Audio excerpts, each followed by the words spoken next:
하나님의 은혜가 오늘도 여러분 삶 가운데 가득하시기를 주의 이름으로 축원을 드립니다. 자, 오늘 말씀 계속해서 이어지는 바 그 앞선 본문에서 주님을 따르는 참된 제자들이 어떤 조건, 어떤 상태에 대한 이야기인가를 여러 가지로 설명을 쭉 했습니다. 그래서 18절부터 30절까지 어제 수요일 날 저녁에 앞에 18장 1절부터 좀 충분히 시간을 갖고 우리가 나눴습니다. 상당히 중요한 것은 오늘 31절부터 34절까지 좀 쐐기를 박는 그런 말씀들을 나누고 있어요. 무슨 얘기냐면 제자의 도입니다. 주님을 따르는 자들인데 주님께서 12제자를 데리시고 말씀을 하십니다. 보라, 우리가 예루살렘으로 올라가더니 선지자들을 통하여 기록된 모든 것이 인자에게 응하리라. 그러면서 인자가 이방인에게 넘겨져 희롱을 당하고 능력을 당하고 침뱉음을 당하겠으며 그들은 채찍질하고 그를 죽일 것이나 그는 3일 만에 살아나리라 하시다. 내가 그렇게 하겠다가 아니라 그렇게 될 거다라는 얘기거든요. 이건 지금 예수님 자신이 그렇게 하겠다라는 이야기가 아닙니다. 그렇게 돼야 된다는 얘기입니다. 그러니까 예수님 당신도 지금 뭘 얘기하고 있느냐면, 야, 내가 너희들 보고 이렇게 해라 저렇게 해라 저렇게 해라 저렇게 해라라고 이야기했는데 나는 말만 하는 존재가 아니라는 거죠. 나는 서가지고선 마치 지시자 아니면 지시하는 사람이나 감독관처럼 제자들에게, 야, 너 이거 하고 너는 이렇게 하고 저렇게 하고 저렇게, 그걸 왜 그렇게 해? 왜 또 이렇게 해야 되는데 왜 이렇게 했어라고 이를 간섭이라든지 관리 감독하는 자가 아니라 예수님 당신이 직접 그렇게 사는 분이라는 겁니다. 제자들한테만 시키는 게 아니라 당신이 직접 그렇게 살아낸다는 거죠. 근데 이걸 뭐라고 표현을 했느냐 하면 기록된 대로 선지자들을 통하여 기록된 모든 것이 인자에게 응하리라. 그러니까 이 모든 것이 내 주관과 내 가치, 내 생각과 내 의지대로 이루어지는 일이 아니라, 내가 행하는 일이 아니라 나를 통해 하나님의 말씀이 이루어지는 거라는 겁니다. 응하는 삶이라는 거죠. 첫 번째로 제일 중요한 것은 겉으로 봤을 때 누가 누구 보고 말만 하면서 그걸 시키거나 관리하거나 감독하는 게 아니고 주님은 직접 당신이 그걸 감당을 해내셨어요. 이게 직접 스승이신 주님이 우리에게 보여주신 본입니다. 다른 얘기할 것 없고요. 우리가 누구의 스승이고 누구를 이끌고 누구에게 지시를 하고 누구를 컨트롤하겠습니까? 그거 아니고요. 우리는 직접 우리가 그 하나님의 말씀이 응하는 자가 돼야 된다는 거죠. 누가 너는 왜 그렇게 안 하고 너는 이렇게 해야 돼 저렇게 해야 되라고 그 얘기할 필요가 없다는 겁니다. 감히 누가 어떤 위치에서 그런 얘기를 함부로 합니까? 너는 왜 내가 하는 대로 안 해? 저 사람은 왜 내가 하는 대로 안 하지? 가 아니라 주님이 직접 그렇게 얘기하셔요. 얘기하시는 게 아니라 주님은 직접 그렇게 하십니다. 말씀이 당신에게 응하도록이요. 말씀이 당신을 통해 이루어지도록이요. 그걸 따져서 이 말씀은 이렇게 하면 되겠고 저 말씀은 저렇게 하면 되겠고가 아니라 선지자들의 말한 모든 기록이 다 예수 그리스도인 주님을 통해서 응하리라라는 말이에요. 여기 응하리라는 말은요, 여러분께서 모르시는 말씀 아니잖아요. 하나님의 말씀이요, 기록된 바가 39권이 있습니다. 제가 어제 누가복음 24장 44절도 함께 나눴지만 예수님이 당신에 대해서 이야기할 때 모세의 율법, 예언자, 그들이 이야기한 선지서, 그 다음에 시편까지도 다 예수님 당신에 대해서 이야기한 거라고 분명히 얘기를 했어요. 그러니까 구약 39권이 전부가 다 예수님에 대해서 이야기한 거니까 예수님은 뭐라고 얘기했습니까? 그 모든 말씀이 다 내게 응하는 말씀이다라는 거죠. 뭔 얘기죠? 나에게 이루어지는 말씀이고 나를 통해서 이루어지는 말씀이다, 이런 얘기예요. 그래서 여기 말씀에 응하는 자라는 것을 예수님이 직접 제자들에게 얘기합니다. 뭘 얘기하려고 하는 거죠? 제자들이란 자기 뜻이 응하는 삶이 아니라, 누군가의 초대에 응하는 삶이 아니라, 누군가의 유혹에 응하는 삶이 아니라, 세상 조건에 응하는 삶이 아니라 말씀에 응하는 삶이라는 거예요. 다른 표현으로 할게요. 말씀에 응하는 삶이라는 말씀에 반응하는 삶이고요. 말씀이 응하는 삶이다라고 또 해석이 가능하잖아요. 여기 응한다라는 말은요, 말씀이 응하는 삶, 말씀에 응하는 삶이요. 그래서 이렇게 되는 거죠. 제자의 삶이라는 것은 말씀에 응하여 말씀이 그를 통해 이루어지는 삶을 사는 사람이 제자 되는 거예요.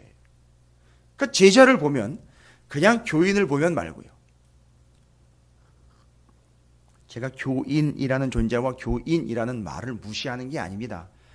미안한 얘기지만 교인은 수두룩해요. 정말 수두룩합니다.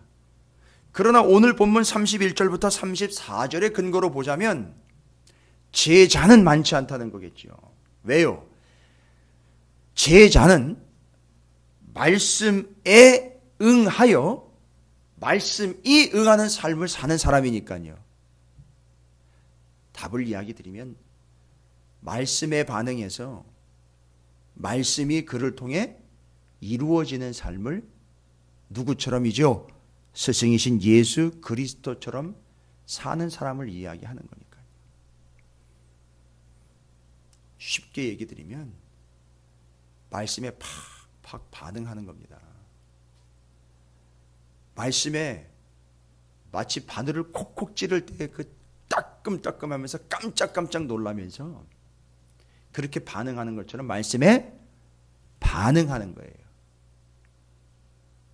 그래서 그걸 말씀에 응하는 삶이라고 그래요. 이게 뭐가 없으면 안 되느냐 하면 앞부분에 나와 있죠. 성령의 감동이 없으면 전혀 안 돼요. 그러니까 말씀에 응하는 자라는 것은 성령의 감동이고 성령이 임재하셨다는 얘기고 결국 그 사람은 어디에 들어가는 삶이냐? 하나님 나라에 들어가는 사람이 되는 거예요. 그건 놀라운 거죠. 그럼 말씀에 응하는 삶을 말씀에 반응하는 삶이라고 했어요. 제가 이번 주일날 지난 주일이죠. 지난 주일 저희 교회에 그 지금까지 말씀이 선포된 그 설교 자료죠. 설교라는 표현을 좀 하기가 어려워요. 말씀을 선포했던 말씀 전한 편수를 제가 얼핏 들었는데 한 1,400편이 된대요. 우리 교회 집 3년 동안 새벽서부터 해가지고선 수요일, 주일, 오후에 해가지고 한 게 거의 한 1,400편이 된대요. 여러분 3년 동안 1,400편, 그러니까 1,400번의 말씀을 들으신 거예요. 죄송합니다. 그럼 뭐합니까? 그러면 평생 한번 생각해 보시죠. 평생 우리가 신앙생활 하는데 와우, 거의 몇만 번에 가까운 설교라는 걸 듣게 될 텐데, 그렇죠. 좀 무서운 얘기이기도 합니다. 3년간에 한 약 1,400편 들었어요. 때로는 즐기기도 했고 때로는 은혜를 받는 듯 했으나 결론적으로 이야기하자면 뭐가 돼야 되느냐면 그 말씀에 응하는 삶이 돼야 된다는 건데, 편수는 계속 늘어가고 우리의 상태는 여전하고요. 말씀에 반응을 보이질 않아요. 말씀에 반응을 했다면 그럴 리가 없거든요. 여전한 걸 봅니다. 그렇다고 목사들은 포기하면 안 되죠. 왜냐? 죄송하지만 우리만 듣는 게 아니거든요. 저는 누군가만, 여기만, 이 시간만을 위하여 존재하는 존재가 아니거든요. 예언자들이 그런 것처럼 어디든지 주님이 보내셔서 가서 전하라 하면 전해야 하는 게 저와 같은 이들의 사명이기 때문에 계속해서 편수는 늘어갈 거예요. 계속 전해야 할 겁니다. 그러다 보면 뭐 어쩌다 보면 이런 얘기가 아닙니다. 그러다 보면 말씀에 응한 자들을 만나게 된다는 거죠. 그런 자들이 되도록 하기 위하여 찾으시는 교회가 개척된 것은 사실이에요. 그러나 이 찾으시는 교회도 시간이 가면서 편수만 들어가고 말씀에 반응은 하지 않고 편수만 쌓여가는 그런 교회가 된다면 아마 또 누군가 말씀에 응할 자를 위하여 하나님은 예비된 시간과 예비된 기회와 예비된 장소로 예비된 인물을 통해서 예비된 제자를 통해서 또 뜻을 이루시겠지요. 제자란 말씀에 응하는 자입니다. 여러분 초대에 뭐 한다 그러죠? 응한다 그러지 않습니까? 그것처럼 말씀에 응하셔야 돼요. 말씀에 반응하셔야 됩니다. 그러니까 제일 반응이 없는 시간이 새벽기도 시간이잖아요. 그죠? 그래서 어디 부흥회를 가거나 어디 집회를 가게 되면 새벽이 제일 어려워요. 왜냐하면 밤새도록 잠에 응하다가 말씀에 응하려니 얼마나 힘들겠어요. 그리고 어제 하루 종일 세상에 응하다가 이제 말씀에 응해야 되니까 얼마나 힘들겠어요. 우스갯소리를 드리는 거예요. 제자란 말씀에 응하는 자, 그러니까 말씀에 반응하는 자예요. 그렇죠? 가끔 제가 우리 성도님들의 그 메신저로 쓰고 있는 그런 프로그램들이 이렇게 휴대전화에 이렇게 그 메시지라고 그러죠. 뜨는 메시지. 거기에 보면 이렇게 별것 아닌 것 같은데 짤막짤막하게 기록해 놓은. 저는 그걸 말씀에 응하는 거라고 봐요.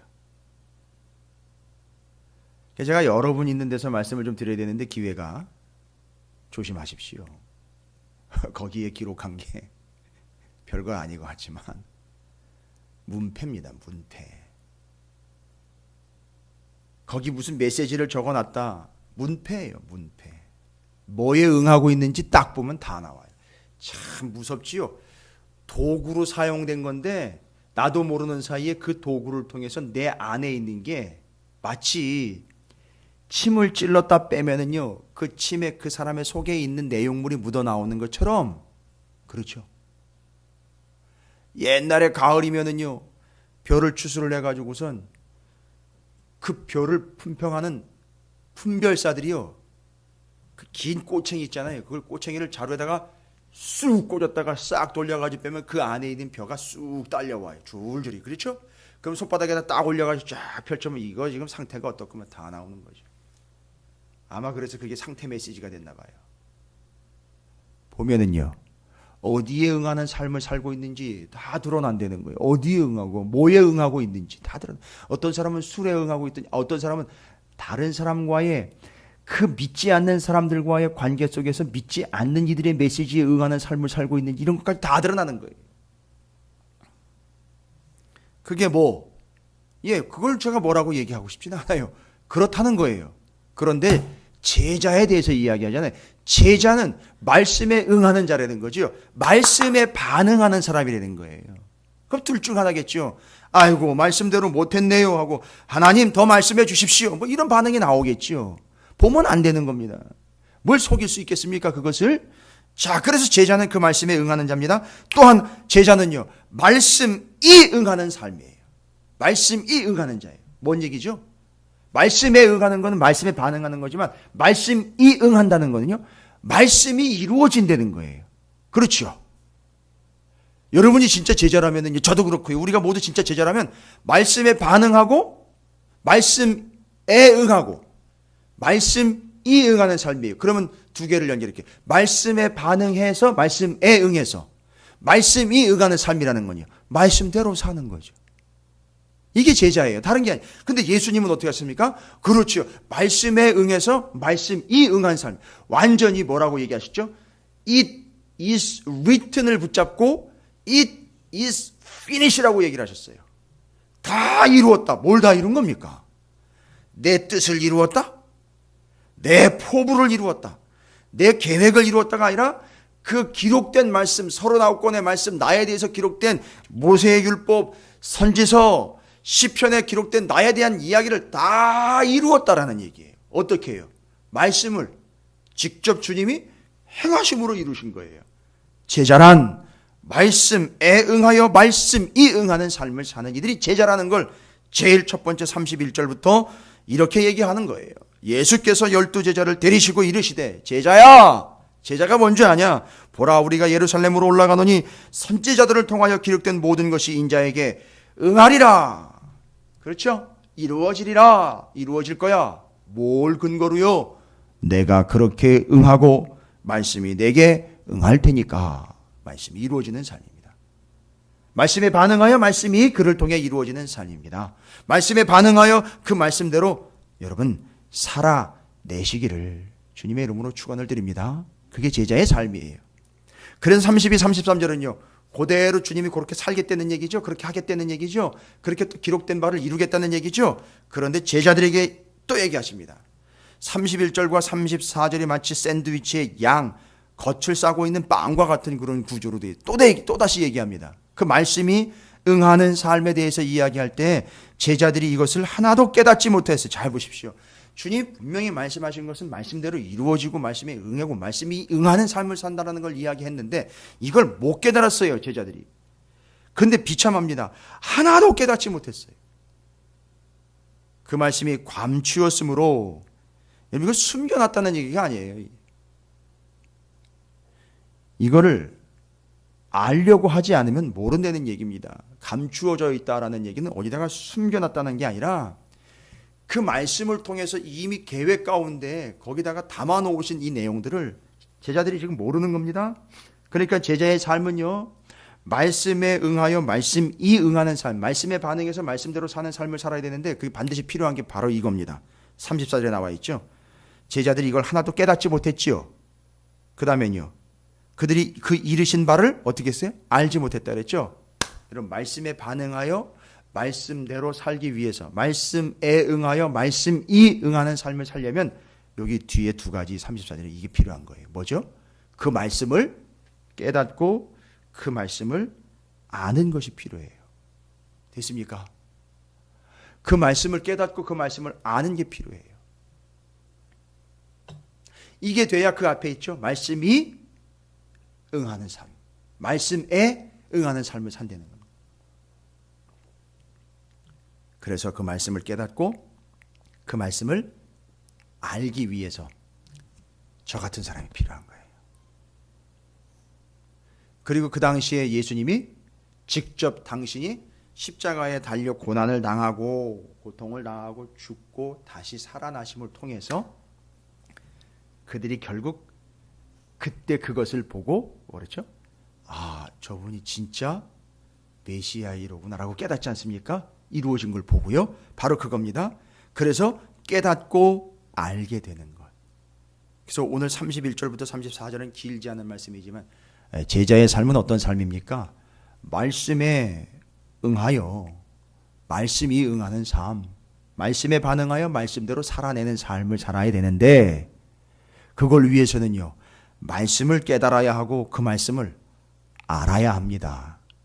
그래서 그 제자는 그 말씀을 깨닫고 아는 일에 집중합니다.